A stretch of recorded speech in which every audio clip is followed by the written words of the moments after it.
guys, what's up? Welcome to Cakes Bananas. In today's video, I'm going to be showing you how to make very delicious Kesar Peda at home, for which you require 200 grams of mawa, half a teaspoon of cardamom powder, 1/3 cup of icing sugar, 1 teaspoon of warm milk, and 9 to 10 strands of kesar. And like always, the link for the written recipe is given in the description box below.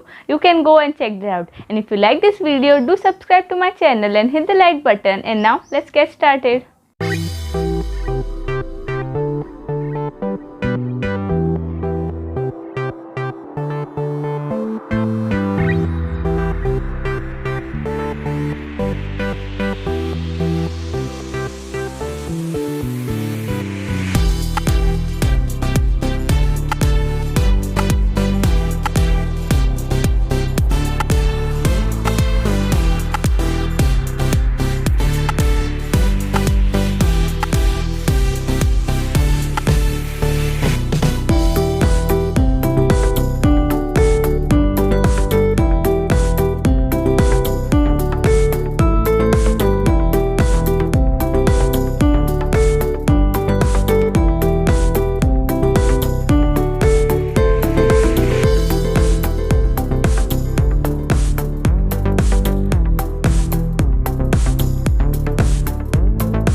Thank you so much for watching my video. I hope you enjoyed it, and if you did, don't forget to like, subscribe, share, and I'll see you in my next video.